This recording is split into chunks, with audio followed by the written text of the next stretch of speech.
This is the Wolftimes news desk, fast, fearless, and focused. Good evening and welcome back. It's Saturday, October 18, 2025, and we begin tonight with a major development in the region. Pakistan and Afghan Taliban have agreed to extend their ceasefire following intense border clashes and growing international concern.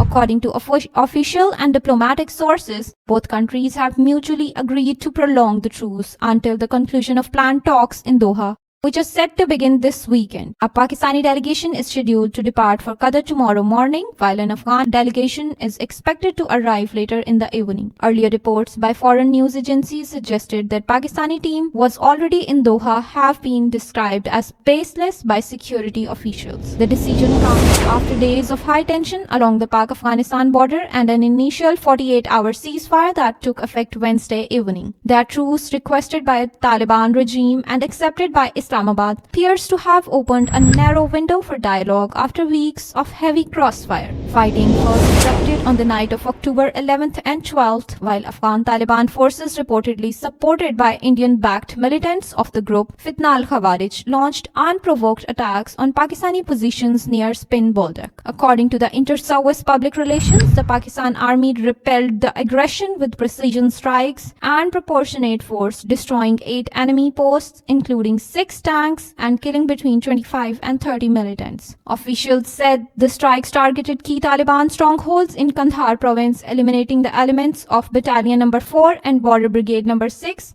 both believed to house foreign fighters. The intensity of the engagement prompted immediate diplomatic outreach and eventually the temporary ceasefire, now extended pending peace talks. Meanwhile, in a striking statement from Washington, the US President Donald Trump commented on the conflict, calling it an easy one to solve. During a joint press conference with Ukrainian President Zelensky, Trump said, "I do understand that Pakistan attacked, or there is an attack going on with Afghanistan. That's an easy one for me to solve, if I have to solve it." He claimed that he enjoys resolving conflicts because he wants to stop people from being killed, adding that he has saved millions and millions of lives. Trump even referenced his previous mediation between Pakistan and India, saying that Pakistani Prime Minister himself credited him for helping avoid a potential nuclear escalation earlier this year. His remarks, though controversial, are being interpreted by some analysts as a signal of renewed US interest in stabilizing South Asia through diplomatic leverage. Back home, Defense Minister Khaja Asif has made it clear that Pakistan will no longer tolerate terrorism from Afghan soil.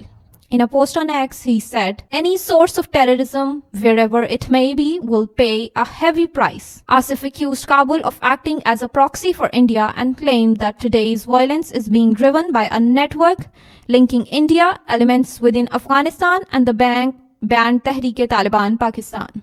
He further stated that Afghan nationals residing in Pakistan must now return to their homeland, adding that Pakistan's land and resources belong to its 250 million citizens, and the time has come to end 5 decades of enforced hospitality. Diplomatic sources in Islamabad say the upcoming Doha talks aim to establish a joint mechanism for intelligence sharing and border management, possibly with support from Qatar and China. So as both sides prepare to meet in Doha, one key question remains: can this fragile ceasefire truly hold? Will Pakistan and Afghanistan finally move toward lasting peace, or will deep-rooted mistrust derail the process once again? And what do you make of Donald Trump's remarks? Bold confidence or political posturing? Share your thoughts with us in the comments section below. Your opinions help shape the conversation. You're watching the Wolftimes news desk, fast, fearless, and focused.